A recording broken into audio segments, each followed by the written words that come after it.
I remember coming back home to my partner and saying, I just want to be demoted. Can someone just demote me? The world is obsessed with fast-track success. It's easy to think that people become successful overnight. But let's face it, more often than not, what we see on social media is total BS. I'm here to look past the perception of perfect success and focus on life's detours, perceived mistakes, and even wrong choices, and understand the real road traveled up the career ladder. After all, we're all effing up. Rita Cidre is a marketer, professor, and entrepreneur. She has 15 years of experience working as a marketing leader for brands such as Zillow Group, Qualtrics, Time Inc and NPR. Currently, she's a marketing consultant and the chair of the digital marketing department at Podium Education, where she develops and teaches courses to thousands of college students around the world. Rita is also a published author, founder of a super cool Puerto Rican e-commerce brand, developer of top-rated courses on Fiverr, and president of her children's bilingual daycare in Vienna, Austria, where she currently resides with her family. Rita, thank you so much for being here today. I'm so excited to catch up with you, hear about your journey, and really appreciate your time. I'm really excited to be here. Thank you for inviting me. What are you up to today? My time right now is basically split, almost 50-50 between teaching students, mostly at the undergrad level, marketing skills, and then consulting for a select group of clients. And it's quite fun, quite dynamic. I also actually spend quite a lot of time creating content for myself and doing writing, You're mostly very around marketing. active on LinkedIn. I love your posts.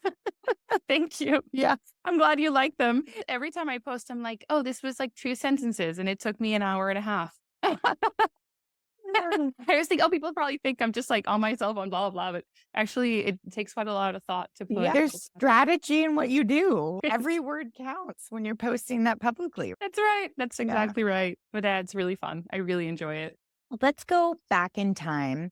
We can go back as far as you want, but I generally start by asking the question of think back to when you were a older teenager, thinking about strapping on your boots for your future. What was top of mind? And were you being pressured into something in particular, whether it be a career or higher education? What did you think would be your future? I was a big Model UN nerd. So at the age of 16, I owned a power suit and would wear it on weekends proudly as I debated all Amazing. sorts of international conflict issues with my Wow. peers in San Juan, Puerto Rico, of all places. It's where I was born and raised. I love San Juan.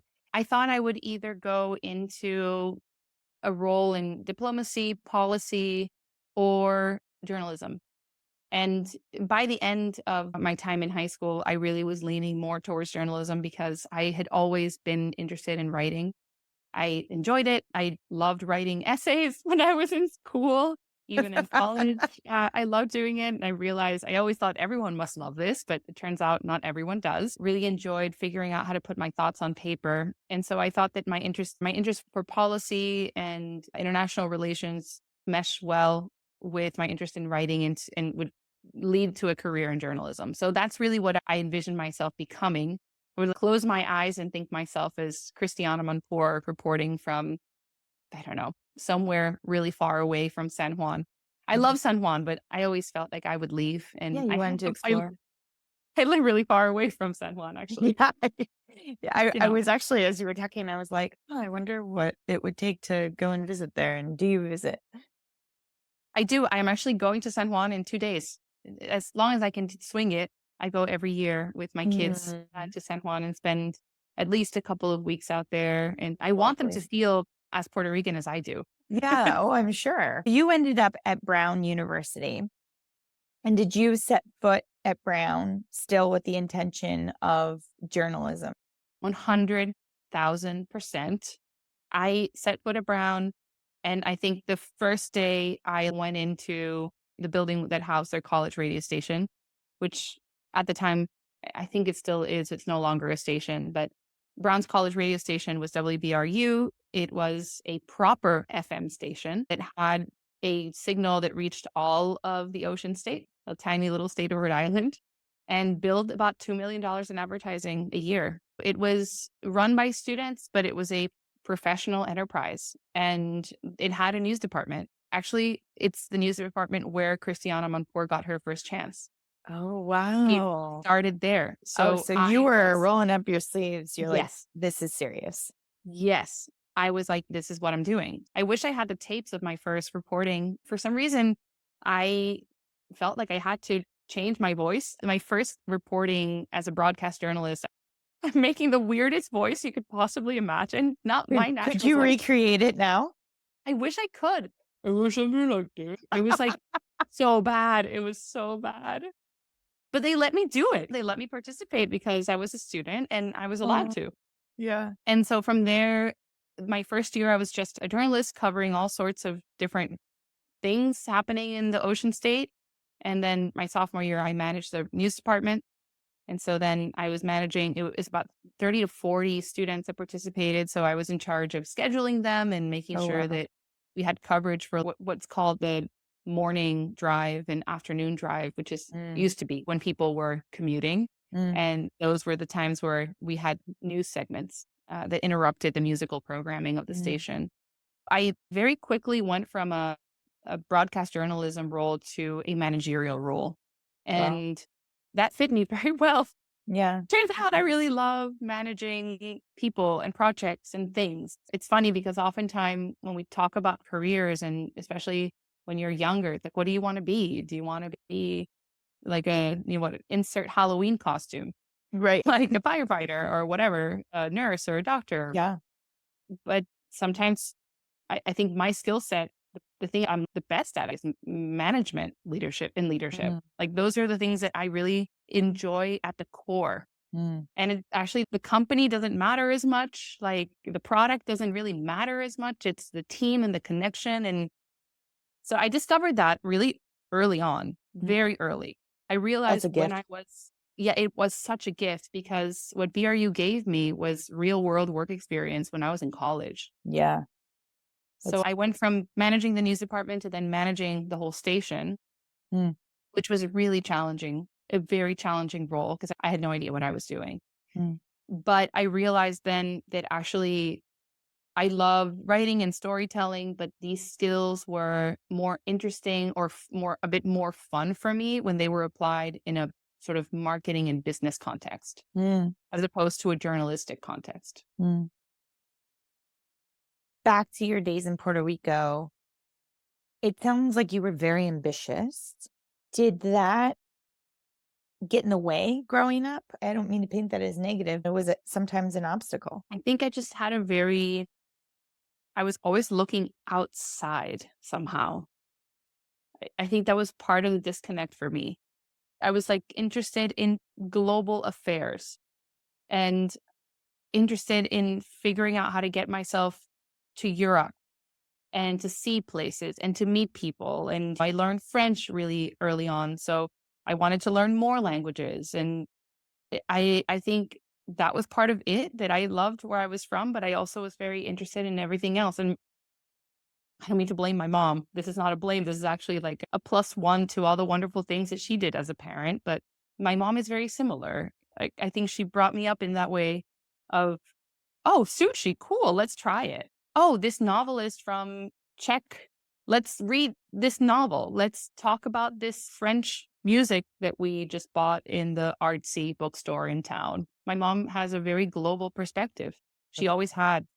And so I felt that from her, I was always thinking, "Oh my god, where else can I go?" Mm, And I think that was part of it. yeah. Post college, you landed at NPR. Was that difficult to get? What was the experience like? What were the challenges?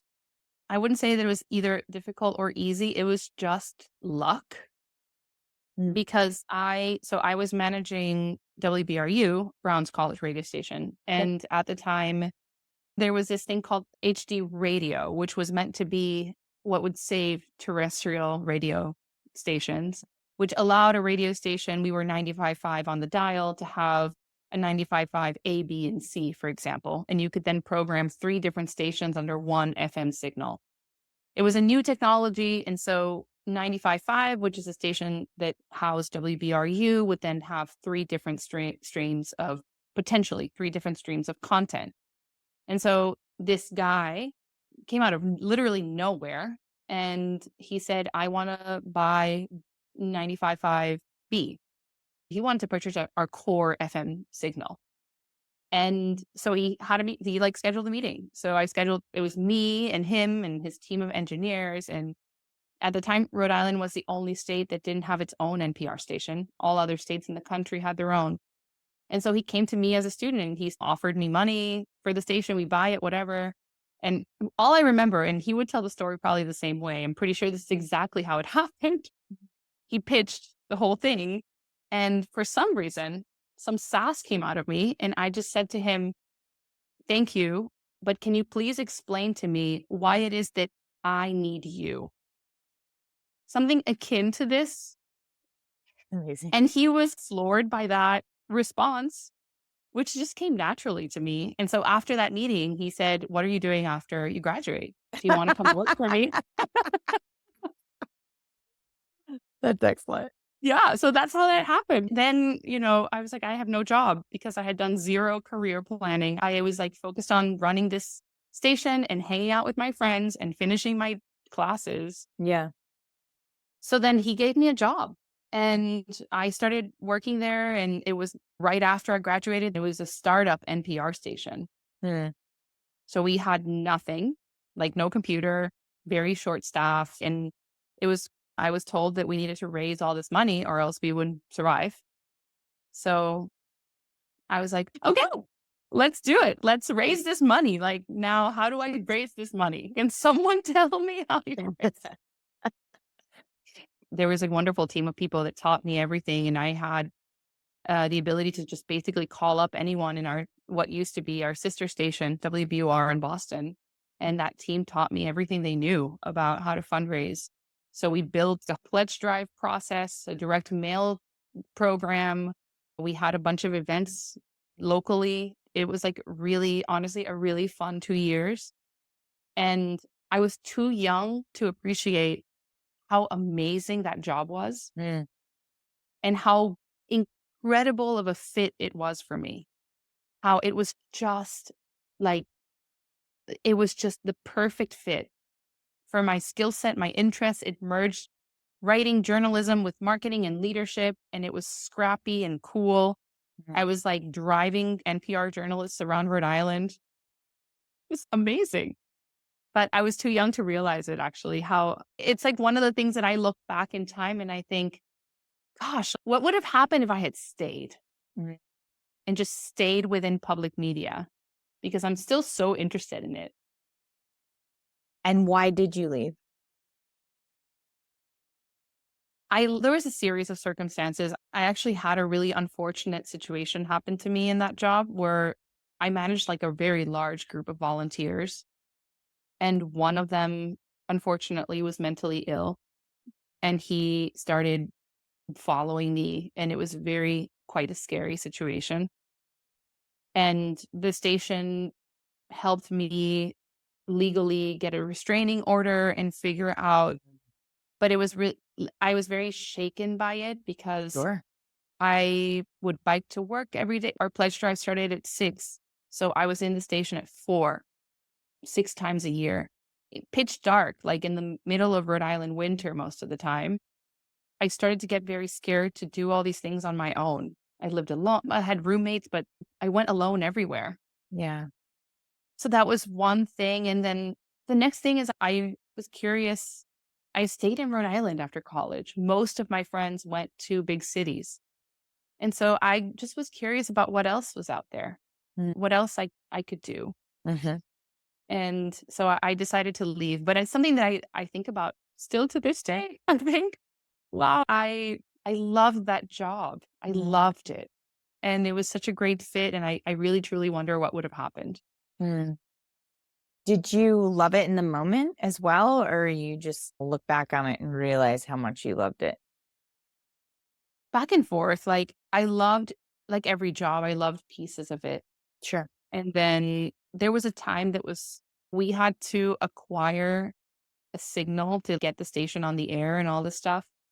So there was a period of my job where we actually couldn't launch the station. We were in this waiting pattern. And I remember that being a really hard period of time and for me, and it's always the case for me. I need action. I am a person that needs a lot of things. I move quickly and I like to hit as many balls as I can. Yeah. And if you put me in a job that is very slow moving or with very long timelines, I can't. Fall apart. Yeah. I lose all That my resonates. energy. Yeah. Yeah, I lose all my energy. I'm always like, I need more time to write. And then when I give myself more time, I can't write any. Wow. I Yeah, exactly. procrastinate. Yeah. This resonates for sure. Yeah. I'm like the Wicked Witch of the West when you like throw water at her. I'm just like, "Blah. I can't do it. I can't do anything. It's awful. So then you left NPR, and is this now when you show up at UVA Darden? Very soon after. Okay. So, But I was in San Juan for close to a year before that, actually trying to be a journalist.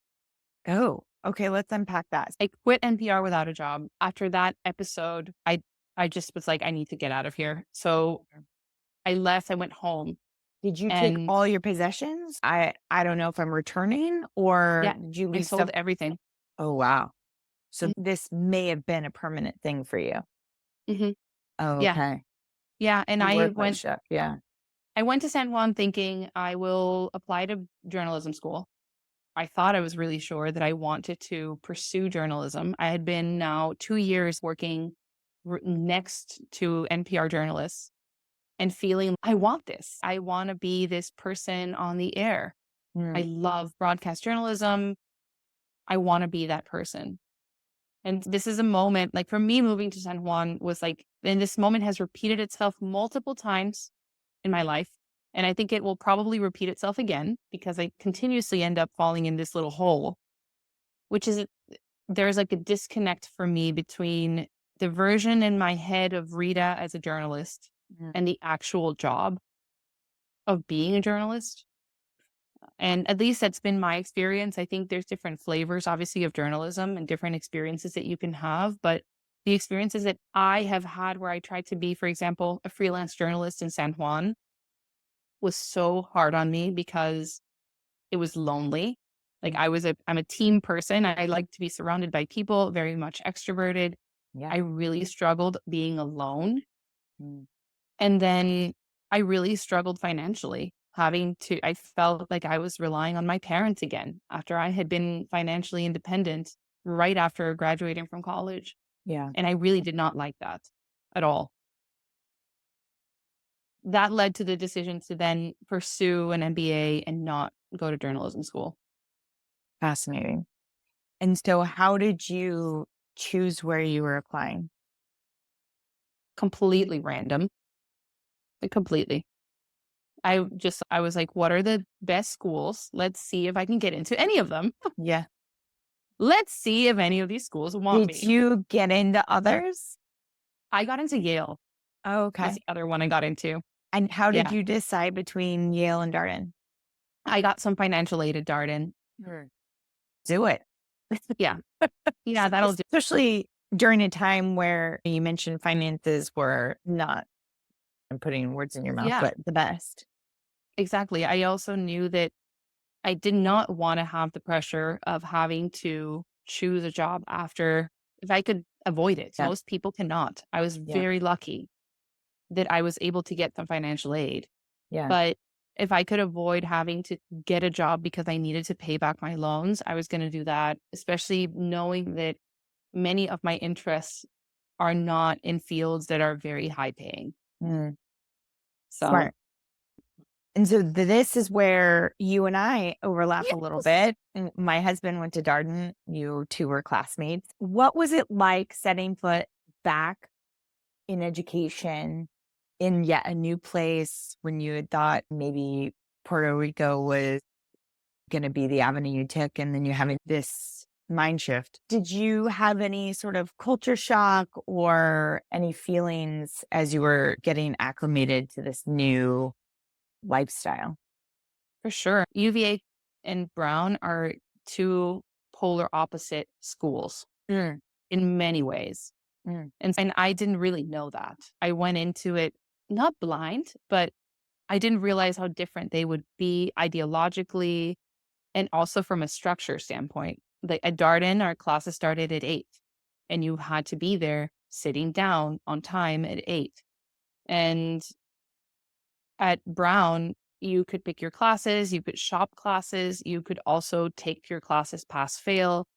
It was much more a culture of experimentation Oh, wow. than what I experienced in business school, which was much more a lot more structured, a lot more. But I think for me, looking back, I think it most certainly made me move more towards the middle in so many ways.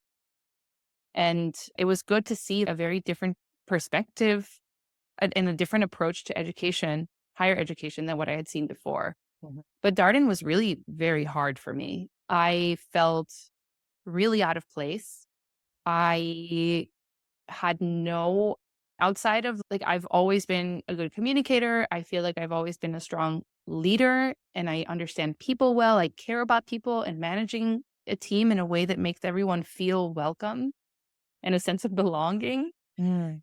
But I know nothing. I knew nothing about finance or I knew some economics, but I had never taken operations, for example, or accounting. I knew very little accounting, some from Brown, but it was really challenging to be in a room of people that I felt that they knew more than me on with everything. Like all the cases were like really challenging for me. And I felt like for most of my peers, they were like just cruising. Easy. Seen this before. It's so easy. I'm like, what? What do you mean easy? And it was, oh my God, it was so hard. And my learning team was lovely. They were all so good. They just knew their stuff. And I felt like the weakest link all the time. And that was really hard on me because it really affected my sense of self confidence. Sure. I was like, oh my God, I'm not. And especially because I had really debated it journalism school or business school. I had debated between those two. So, yeah, that was really that first year was super tough for me. There were a lot of bathroom tears, a lot. Bathroom tears, like in between classes and such? Or, Yeah. yeah. Or like at night, like I would just go home and be like, what am I doing? This is so insane. I know nothing. And then I would arrive in like the finance class and just be like so terrified that they would call me. So I terrified would have that I would died. get cold calls. I would have died Oh at my that. God. It's in I look back now and I think how silly. The person I am now, I'm like, I don't care if I make a million mistakes. Like I really that part of me has really evolved. You were still so young and still inexperienced. Yes. Yes. Yeah. And I think of this all the time with my students and with the like when the people who've reported into me, I try to always remember back to how I felt Greater in level that of classroom. empathy. Yeah, that's fascinating. Well, so from my perspective, being there but not being in it, right? Your take on it is what I remember most students talking about. Like, it is so hard. I feel so behind. Everyone else is smarter and people working really hard. Not everyone had that mentality, but there are definitely a lot of conversations about that.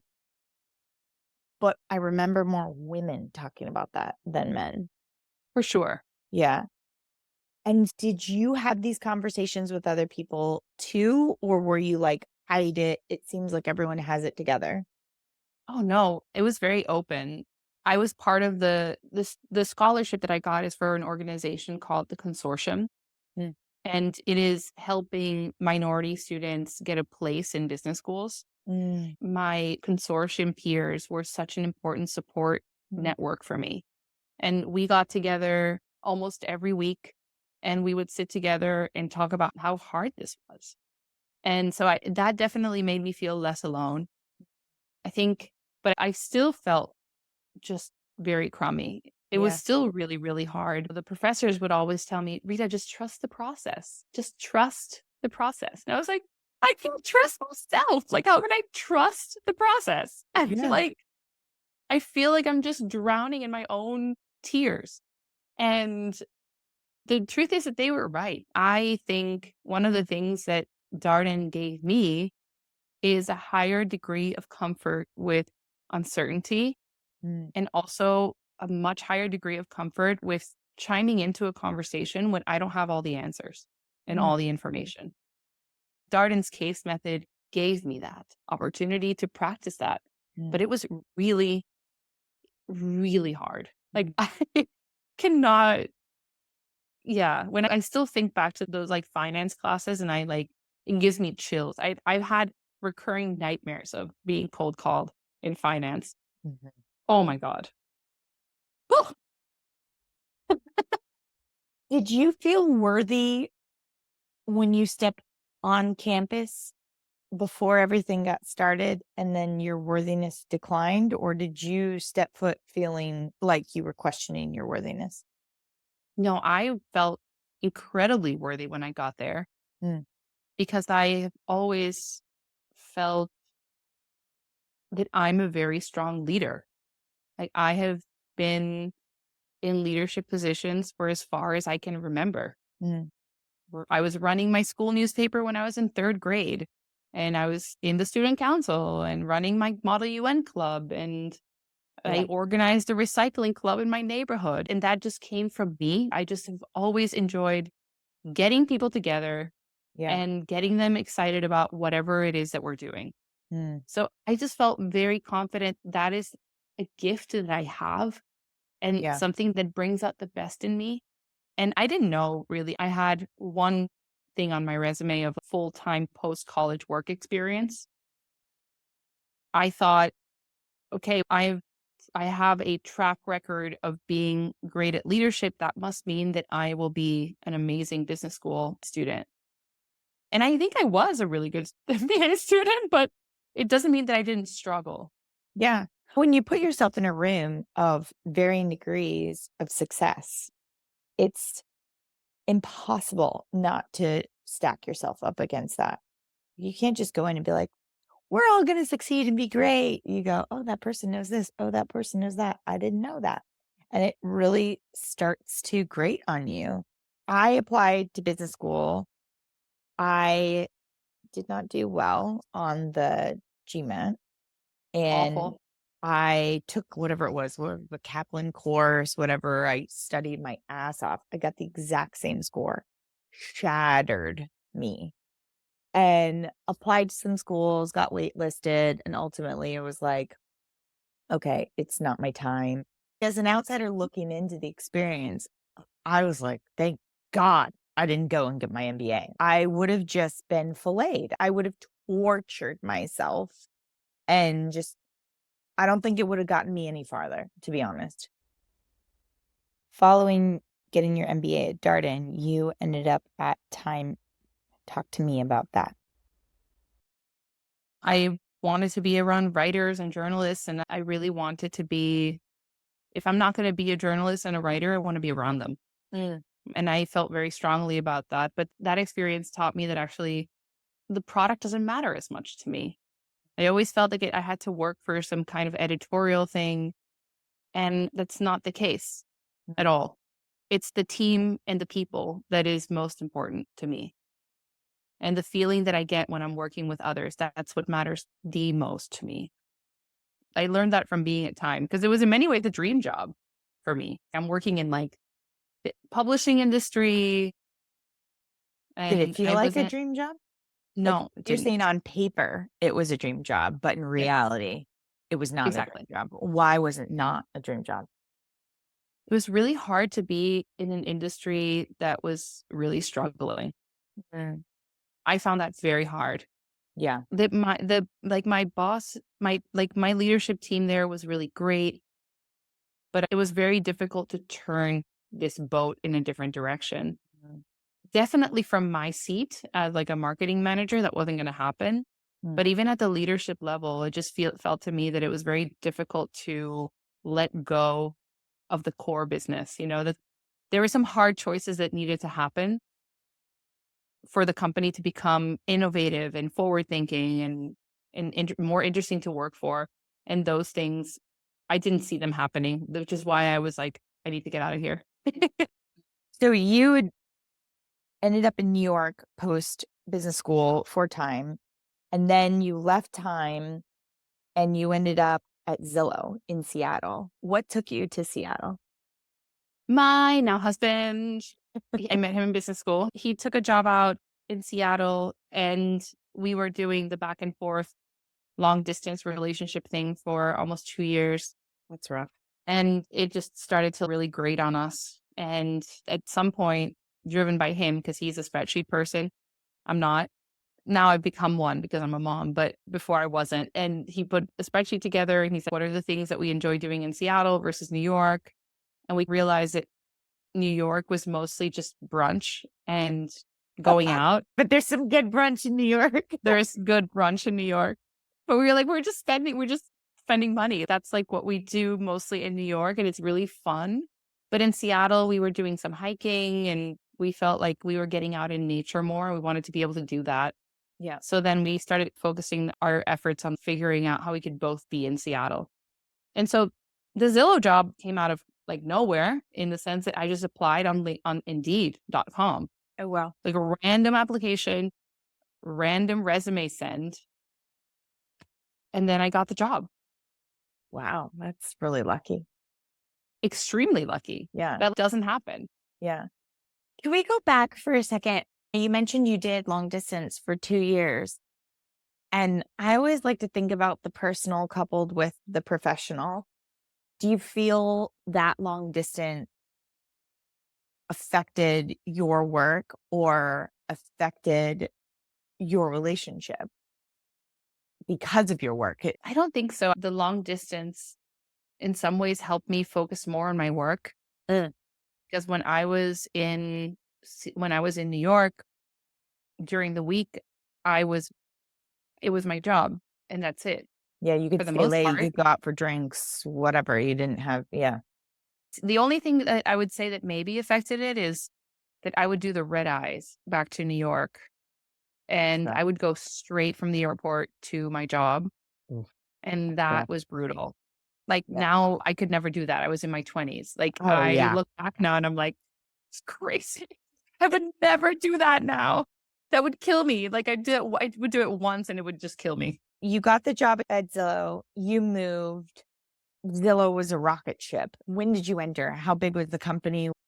It was pre-Trulia acquisition. They had already IPO'd, but I Okay. think we were like 500 employees or so. Mm. It was honestly like such an incredible sweet spot where I entered, because the company was well funded. It was doing really well. There was a lot of opportunity still. It was still the kind of culture where you'd be like, oh, this blog could be better. Who runs the blog? And they'd be like, you run the blog now. Congratulations. Like, you've now gotten a job. Careful what you wish for. Yeah. And I was really hungry to learn and to take on as many interesting projects as I could. So it was perfect. And I love my team and the people I worked with. And it was like an incredible time. An incredible, incredible time. Yeah. Were there hurdles and difficulties during that time? The first 2 years, I would say, were just happy joy for me. Just absolutely amazing Mm. time with a lot of successes, some failures and tough times, but my team was incredible and we carried through. It was great. This second half of my time at Zillow was harder, and it had nothing to do with Zillow itself. It had everything to do with me. And I think one of the things that have always made me successful in a job, and the reason why, and I say this very modestly, but I've always gotten promoted in every job I've ever had. And part of that is skill. Like, I think I'm a very, very strong marketer. Yeah. for me, a huge part of that is my mindset. I don't know if it's by nature or nurture or both. I am a very positive, optimistic person with a lot of energy and enthusiasm to tackle even the most grueling of tasks. Mm. Like I could just do it with joy. I work with joy. I love my job. That makes me maybe easy to work with, or I guess fun to work with. I don't know. I don't know how to describe that. And I see that very modestly. I'm not trying to brag it about myself. No, It's like I a think it's great that you know your strengths. but I think that's a core strength of mine. And when I was promoted to director at Zillow, I felt like I somehow lost that. Mm. And mm, like looking back, I didn't know at the moment what was going on. It was really hard for me. It was a very hard year and a half or so. And really the reason why I left, because I lost my own north. I couldn't figure out how to regain this positive, playful mindset that I had always had at work. And looking back, part of what happened there was that when I was promoted to director, I saw that as such a big deal for me. I was very proud of myself and very excited, Yeah. but also I put an immense amount of pressure on myself. Mm. And I felt like I had to figure out all these very, very big challenges. And when I was unable to do it, I felt like a failure. And so I would just put more time in and more time in and more and more and more time. I was working weekends and working nights and feeling like I was just spinning. Because many of these challenges, and I'm sure you can relate to this, as you go up in an organization, solving challenges is no longer a time thing. It's not about input, right? Actually, some of the biggest challenges are actually solved when you step away Mm. and spend less time Yeah. at work. But I didn't quite understand that at the moment because I had gone from always just mostly being an individual contributor. Like more time equals more success. Mm. So I just didn't know that wasn't the case anymore as you go up in an organization. It's just not. So Yeah, that's interesting. yeah, I burnt out in a really bad way. And not only did I burn out, but I just lost.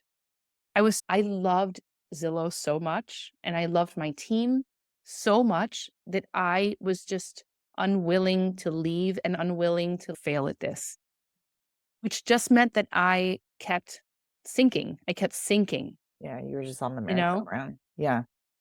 Yeah, and so eventually I had to go because I was, like, in a place where I would be, like, walking to work and would, like, spontaneously start crying out of nowhere. Just be like, I just couldn't there was something that was really off, and that I felt that I had to step away, but that's another moment, like, same as with the NPR moment, I often think back to that, and I think, "What if I had taken some time off? What if I had maybe gotten a leadership coach?" Maybe Yeah. because I so loved Zillow and that organization and the work that we were doing. Yeah. So it's tough for me to make the choice to leave. It's interesting because you share this, and I hadn't really thought about this in a while, but I had spent 8 years at a startup that eventually went public, et cetera. And I was basically homegrown there. I started as director of operations. I ended up being chief people officer. And I had so much fun, like how you described Zillow. It was just a dream. It was just like perfect role, perfect time, perfect people, everything, right?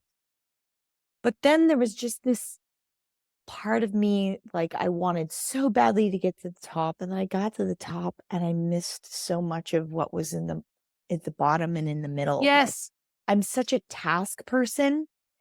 I'm very strategic. I love big thinking, and I love to make big decisions, but I very much grieved the day-to-day that the other roles gave me, and I found myself just feeling, like they say, it's lonely at the top, lonely and bored in a way. And I was like, this is great. I get to strategize and I get to help people make decisions under me. And I was leading a team of 40. This is all great. But I'd be like, I gotta do what they're doing and Yeah, like I know. check You start feeling boxes. jealous. Yes. And I was like, this just isn't sexy anymore. And part of me just wanted to be like on the spectrum from here to here in this role right here in the high middle. Yes. I was like, what does that say about me? And I can't say this to anyone. Yeah. And I just find being at the like height of all the roles to be like blah now. Yeah. And Yeah. Yeah. how can I you admit that out loud? Like, here I am. completely relate to that. Completely. Like, I remember coming back home to my partner and saying, I just want to be demoted. Can someone just demote me? Yeah. That's Not funny. because I'm not qualified for this job, but because I'm a maker. Like, I like Mhm. making things. Mhm. And the only thing that I will say and this is really funny because this happened my last day at Zillow.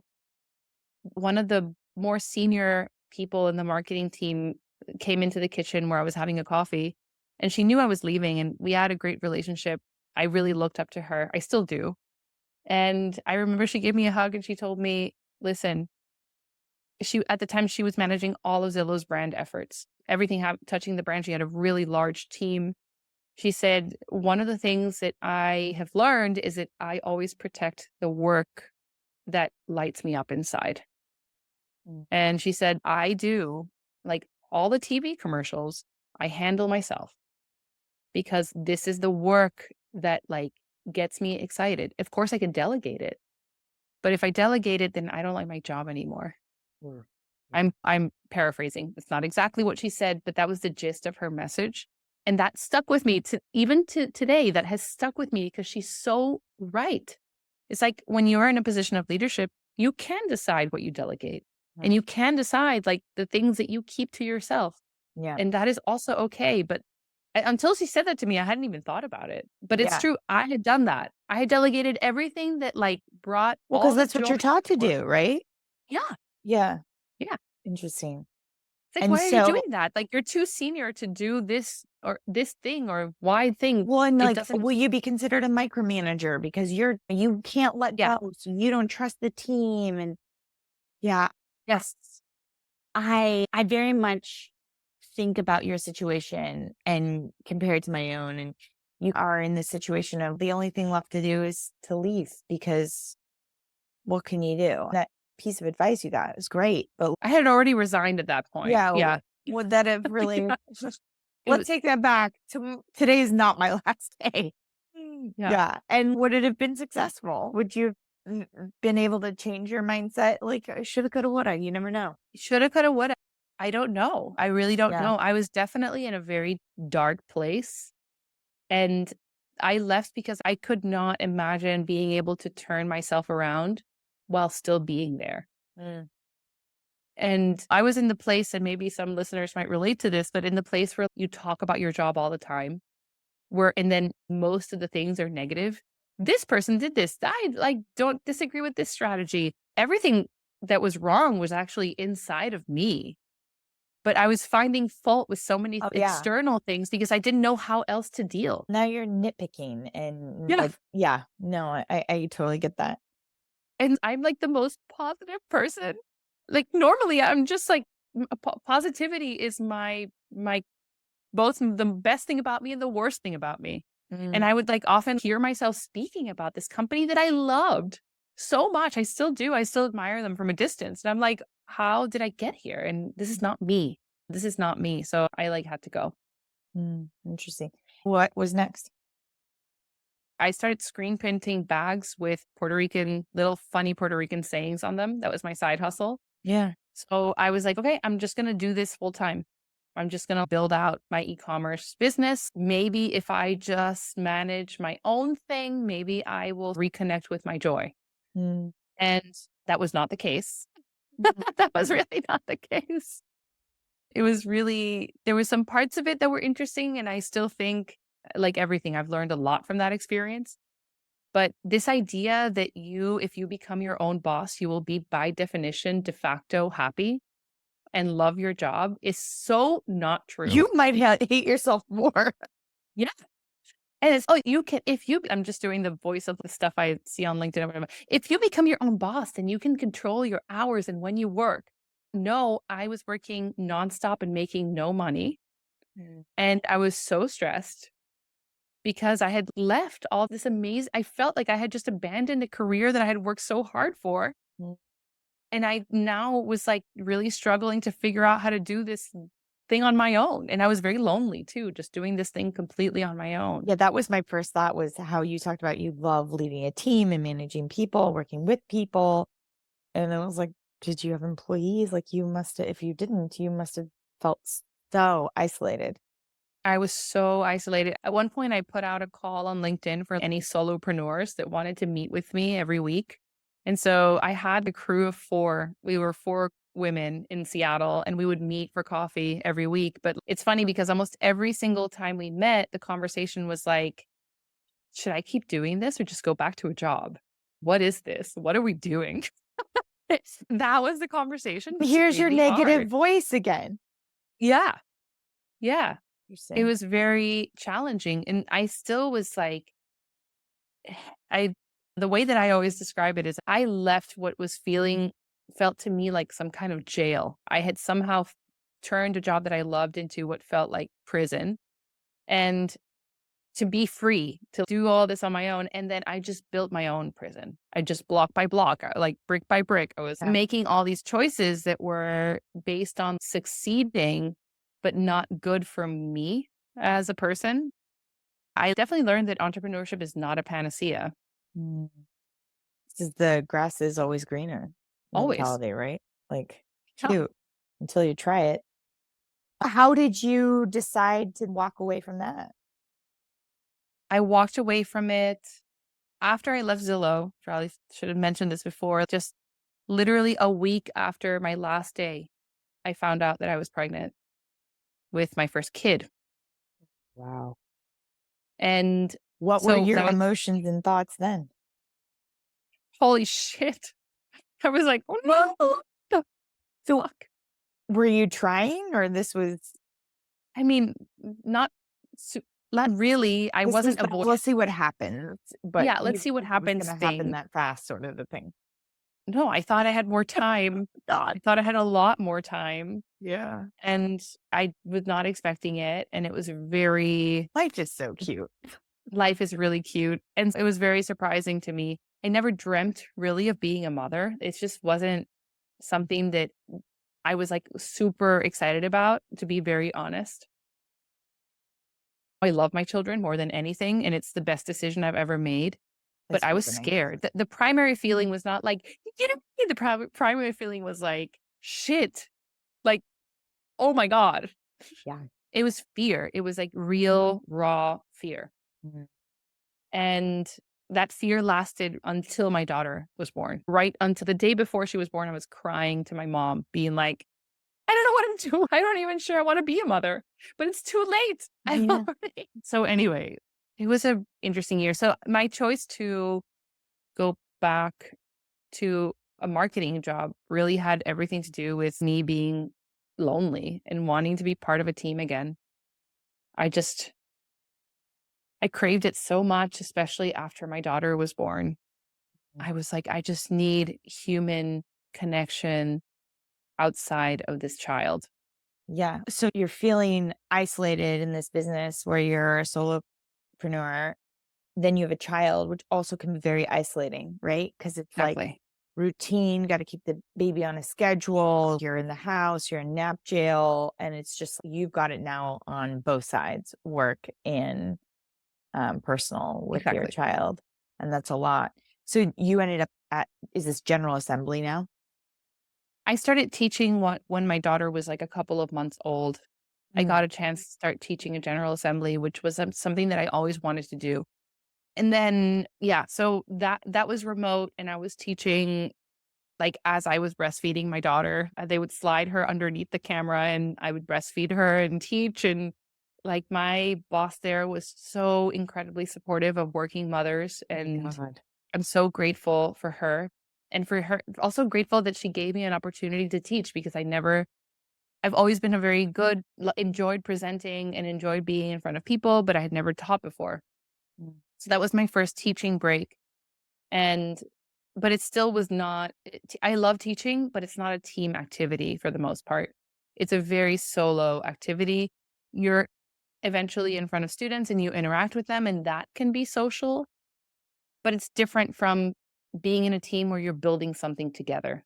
Sure. It's a very different experience. And for me, what really lights me up inside is the building something together in a team setting. That is what I know I love the most. And so I wanted to go back to something like that. So I kept teaching in General Assembly and then I moved on to Qualtrics, which is really an amazing opportunity because I'd never had done a global marketing job before. To say the title is sophisticated, global It was head of really integrated marketing.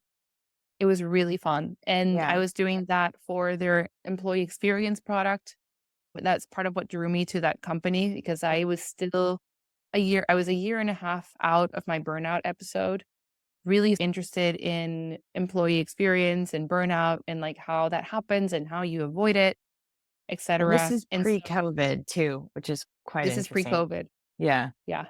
Yeah. So Is it put me squarely in that space, like talking to a lot of organizational psychologists, publishing a lot of content about like global workplace trends and how like companies think about employee experience and enhancing it and managing it, measuring it, all of that. mm. It's interesting to me because burnout has always existed, but we have not spoken about it as we have since the pandemic. And now all of a sudden we're very out loud about it. Did you note that change in this role? The pre-pandemic discussion about it and the post-pandemic discussion about it?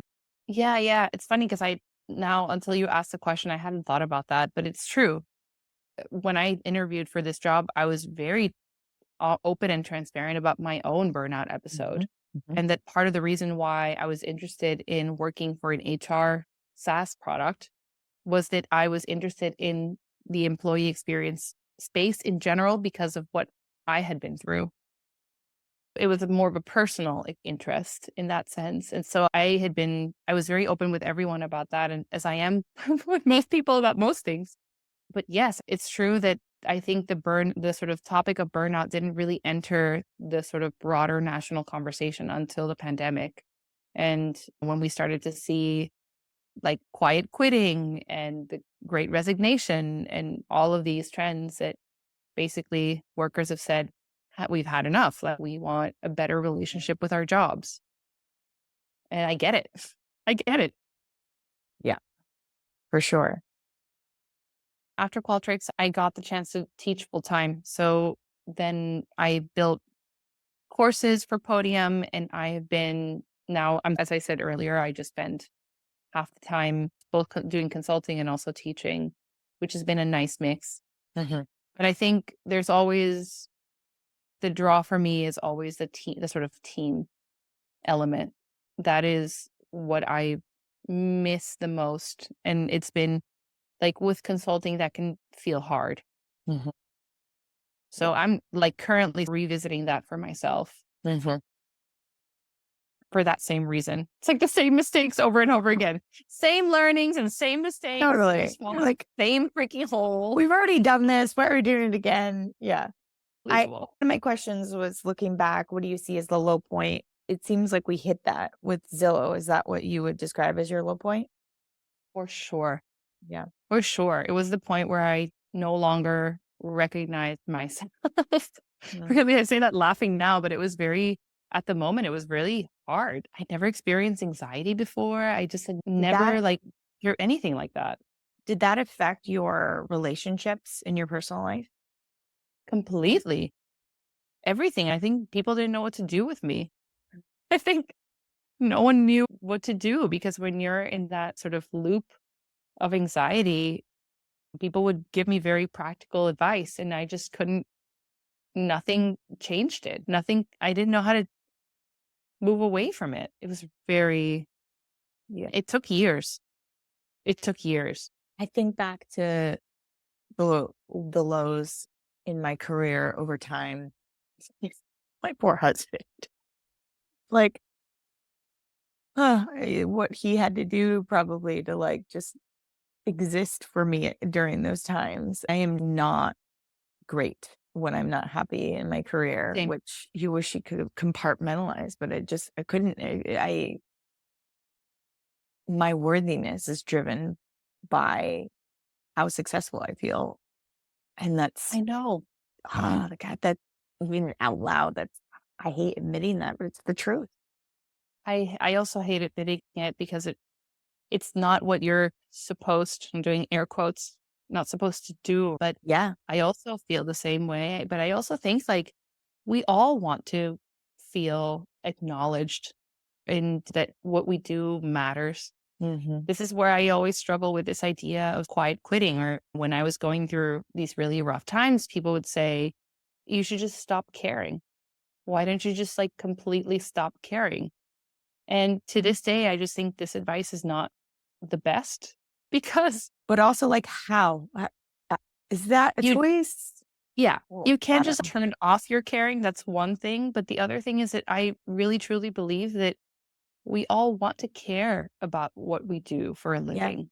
Yeah, for Like sure. this idea that we just are just going to live a life of like complete apathy is doesn't excite me at all. Mm-mm. It's just not who I am. I'm not someone who wants to phone it in. I Yeah. want to be excited about what I do. Yeah.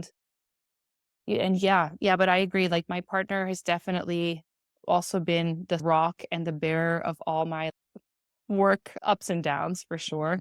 He's amazing at like dealing with those. You're like, He has so like got to us a part, right? PhD. Yeah. He has like a PhD in that at this point. Yeah, but I think in that particular one, I don't think he even knew how to address it because I don't think anyone did. I think everyone was like, I don't know what to do with you. I don't know what to do You with have your to figure situation. it out for yourself, which is also so frustrating because you just want a manual. Yes. Could someone just give me the book? I'll read it and then I'll execute and I'll fix it. But Yeah, and you feel you so have to, awful too because it's the moment I had done so well in this job. I got a yeah, promotion that I felt I really had worked hard for and really deserved. I should have been so happy and excited and like on top of the world, and I wasn't. yeah, And then on top of that, I felt like my worries are nothing compared to what everyone goes through in this life. What I'm worried about a job that's not working out. So I would also be very, very hard on myself to be like, why am I mm, worried about this? yeah, It doesn't matter in the grand scheme of things, but it made me realize that once you enter the sphere, once anxiety takes the wheel, it you lose your ability to control your own happiness and emotions. mm. I'm not saying this is not a medical advice, by the way, and also not a medical opinion. I am not a mental health expert. Disclaimer, asterisk. We'll keep that No up there. asterisk. This is just based on like my own experience with Yeah, burnout, which yeah. yeah. If you could go back and have a conversation with your 20-year-old self, what would you share? I think when I was like in my last year of college, I was very focused on figuring out what it is that I want to do. And I just think that question is so awful Awful. at any age. It's a terrible, terrible question because it presumes that we are going to sit down and think our way through it, figure out this beautiful destination, and then just walk towards that destination. And this is never the case. Mhm. It also doesn't leave room for serendipity. Yeah. It doesn't leave like we don't know the future. I I certainly never thought I would live in Vienna, Austria, for God's sake. And so there's this like false idea that we can control what it is, what the output is of our work, but I just don't think that's true. I was even thinking just this morning as I was getting ready, I was thinking about how I have at the start of school, the school boards, like the chalkboard or whatever for my kids, like first day of school, and the question, what do I want to be when I grow up? And I was wrestling with myself. I hate that I ask my kids that question. I have it on a board and I take a picture of it. But at the same time, it's so cute because they say something like helicopter driver, which we would say helicopter pilot. And you want to capture those moments. And it's like, how do I compute this? And it's okay, maybe I can ask the question, just put no pressure on it and never ask them again except for on this board. And I don't know how to like even talk to myself about this problem that I feel like we are creating for our children. Yeah, we definitely, yeah, we do. Like we create it because we force outcomes. We Yeah. try to like, everything tells us like we have to be outcomes focused. You have an objective, have a destination so then you can walk towards that destination. Mhm. It's really uncomfortable to tell yourself that you don't know what the ultimate endpoint is of this journey. This is But who a place of was discomfort. one? No one knows, right? And I guess if like I change the narrative, this is part of what I would tell my 20-year-old self, like, change the narrative. It's not, oh my God, where am I going? I don't know what I'm doing. It's more, oh, how cool that I get to explore this little forest that I'm in, turn over a bunch of rocks and see what I like doing. Yeah. And that has been my path. But in the back of that path, even though I've always been like, oh, cool, look at this. And all the jobs I've gotten have always been like, oh, look, someone noticed like this teaching job that I have at Podium, where I lead their marketing curriculum. I got because I publish these like Fiverr courses online that people can take and pay for. I did it for fun, and they saw them.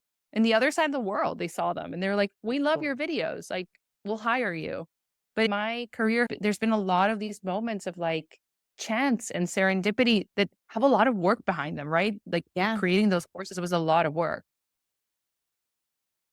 But sometimes still behind the serendipity, like at night when I put my head in the pillow, I will still sometimes think to myself, but wait a minute, what am I doing? Where am I going? Mm. Did I just burn my career to hell? What is this? Like I will still like sometimes get in that loop and I have to actively talk myself out of it. Let's jump into some rapid fire questions. How do you define success? Oh, success is having a job that feels like play. What was your dream job as a young kid? My job, oh yeah, a hairdresser. We spoke about this a little bit at the top, but what's your path not taken? Journalism for sure. I would say that. Yeah. What 3 words would you use to describe your career? The first one is fun, creative, and lucky is not a word to describe a career, but it's like, how would I describe that? Serendipitous. Yeah. How does stress typically manifest for you? When I am stressed, I take on more work, which makes no sense. But I'll be like, and now I'm learning a new language. I'm super stressed, but now I'm going to take on this thing. Rosetta Stone, here we go. Exactly.